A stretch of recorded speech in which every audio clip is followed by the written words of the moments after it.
구성 교육 시리즈 두 번째 2권입니다. 예비병 교재 복음을 따르다. 새가족 교육을 마치고 오늘 이 자리까지 오신 여러분을 환영하고 축복합니다.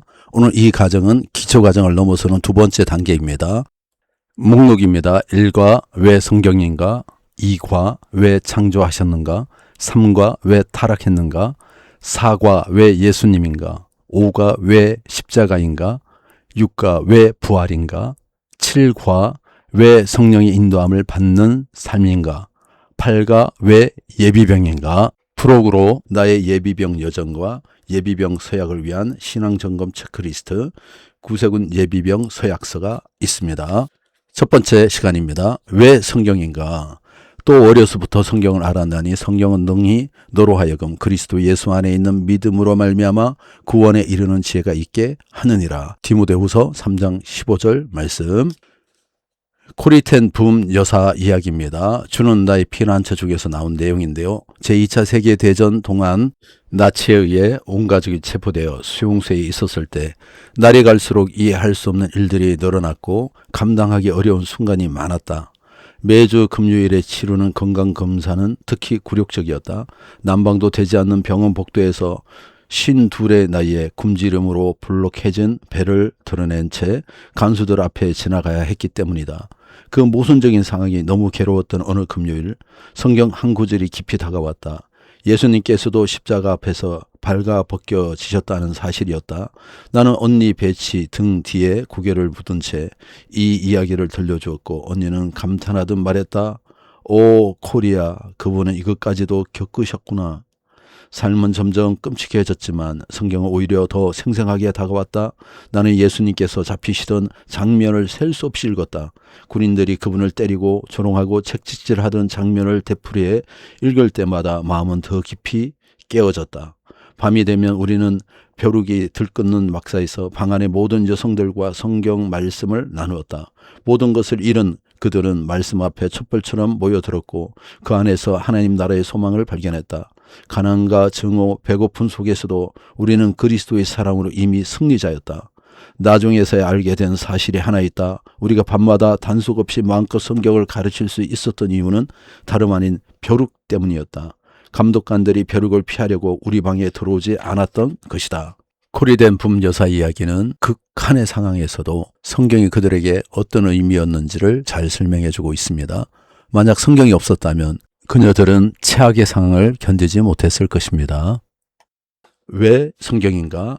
과연 성경은 어떤 책일까요? 성경이 좋은 책이라는 사실은 알고 있지만 처음 접하면 너무 두껍고 지루하게 느껴질 수 있습니다. 중요한 내용만 간단히 말씀하셔도 되지 않을까라는 생각이 들기도 합니다.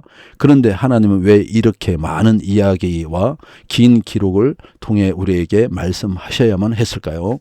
이에 대한 5가지 이유를 설명드리겠습니다.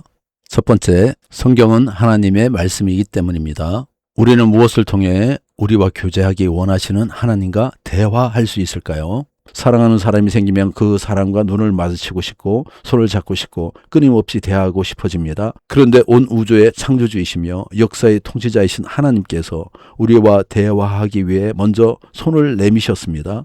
하나님은 우리에게 다가오셔서 교제하기를 원하시는 분입니다. 우리 영혼의 아버지이시며 친밀한 친구가 되기를 원하시고 올바른 길로 이끄시는 목자가 되어 주시기를 원하십니다. 이제부터 너희를 종이라 하지 아니하리니 종은 주인이 하는 일을 알지 못함이라. 너희를 친구라 하였노니 내가 내 아버지께 들은 것을 다 너희에게 알게 하였습니다. 요한복음 15장 15절에 말씀하고 있습니다. 우리는 성경을 통해 하나님과 대화할 수 있습니다. 친구와 카페에서 깊은 대화를 나누듯 성경 속 시대, 사건, 인물들을 따라 들어가 하나님과 나누는 대화는 흥미롭고 감동적입니다. 성경을 통해 하나님과 대화하는 법을 배운 사람은 일상 속에서도 자연스럽게 하나님과 교제하게 됩니다. 하나님은 기록된 말씀을 통해서 뿐 아니라 우리의 삶의 순간들을 통해서도 말씀하시기 때문입니다. 그러나 성경이라는 기준 없이 하나님의 음성을 듣겠다고 하면 그것이 내 생각인지 세상의 소리인지 거짓된 속임인지 또는 진짜 하나님의 음성인지 분별할 기준이 없습니다. 성경이라는 기준을 통해 하나님의 마음과 방법을 이해하면 일상에서 주시는 하나님의 음성을 올바르게 분별할 수 있는 영적 감각이 열리게 됩니다. 두 번째는 성경은 하나님이 사람을 사랑하신 이야기입니다. 하나님은 왜 일상적인 언어들을 성경의 언어로 사용하셨을까요? 성경, 바이블은 많은 책 중에 바로 그 책입니다. 세상의 수많은 책은 인간의 이야기를 담고 있지만 성경은 하나님이 우리를 사랑하신 이야기를 담고 있습니다. 사람이 누군가를 사랑하면 자기도 모르게 약속하게 됩니다. 하나님 역시 우리와 언약을 맺으셨습니다. 약속이 말로 하는 것이라면 언약은 생명을 걸고 맺는 약속입니다. 고대 건동에서 언약을 맺을 때 동물을 둘로 쪼개고 그 사이를 지나가며 이 약속을 어기면 이렇게 될 것이라고 맹세했습니다. 하나님 우리를 보호하고 구원하시겠다는 그 언약을 지키기 위해 실제로 자신의 생명을 내어주셨습니다. 이 때문에 성경은 언약의 책, 생명을 걸고 주신 사랑의 책입니다. 놀라운 사실은 하나님이 우리의 눈높이에 맞추어 매 일상적인 언어로 말씀하셨다는 점입니다. 구약은 고대 히브리인의 일상 언어인 히브리어이고 신약은 시장에서 쓰이던 통속적 코인의 헬라어 그리스어로 고급 언어가 아니라 누구나 들으면 이해할 수 있는 언어였습니다.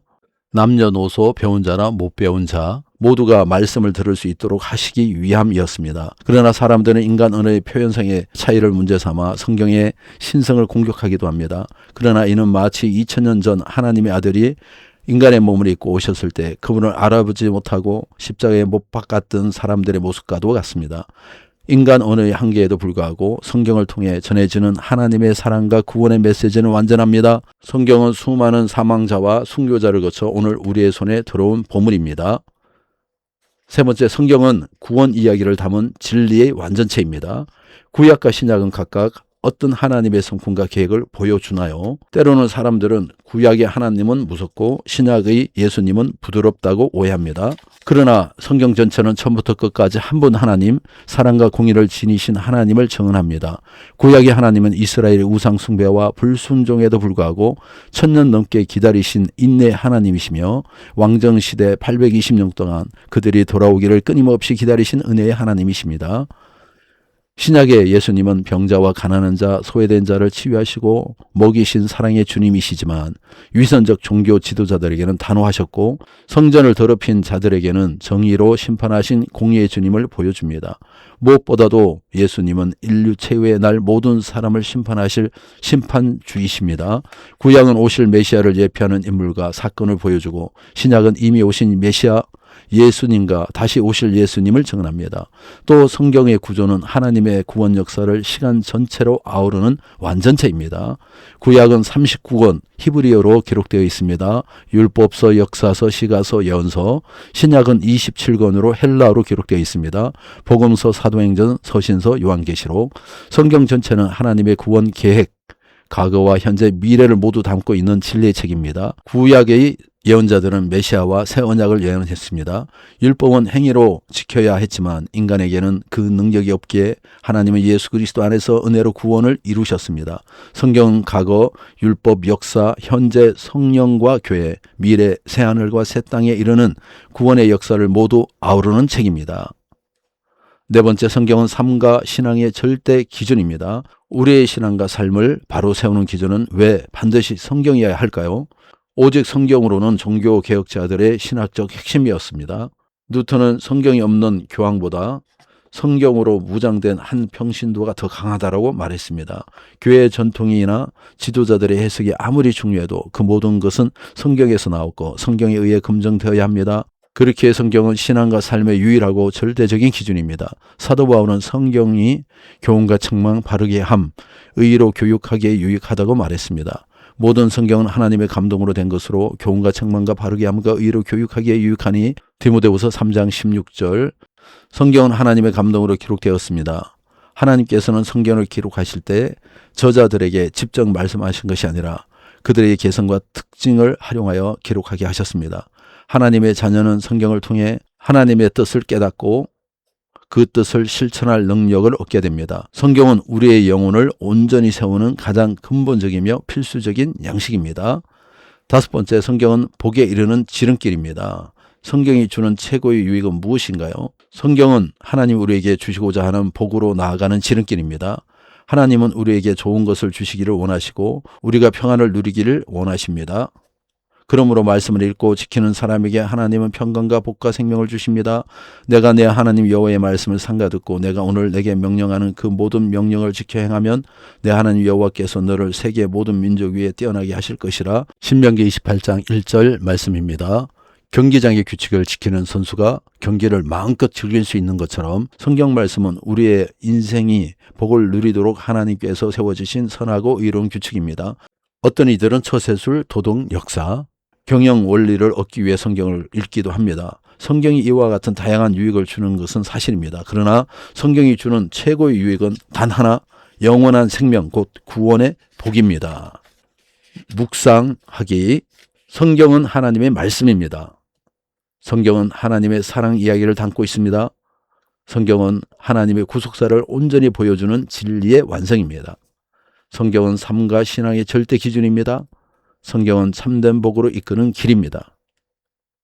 질문으로 마음에 새기기. 여러분이 솔직하게 대답해 보시기 바랍니다. 성경이 하나님의 말씀임을 믿나요? 하나님은 당신의 말씀이 반드시 이루어진다고 약속하셨습니다. 이것을 믿나요? 성경은 당신에게 어떤 의미인가요? 성경을 통해 무엇을 얻고 싶은가요? 오늘부터 성경을 통해 하나님과의 교제를 시작할 마음이 있나요? 구세운 교리 1조. 구세운 교리는 우리의 신앙을 담은 고백입니다. 1조입니다. 우리는 신구약 성서가 하나님의 영감으로 이루어졌으며 성서만이 그리스도인의 신앙과 실천의 표징임을 믿는다. 구세군은 성서만이 그리스도인의 신앙과 실천의 표징임을 고백하며 성서를 통하여 하나님과 깊은 교제를 날마다 가질 수 있음을 믿습니다. 여러분도 도전해 보시기 바랍니다. 할렐루야.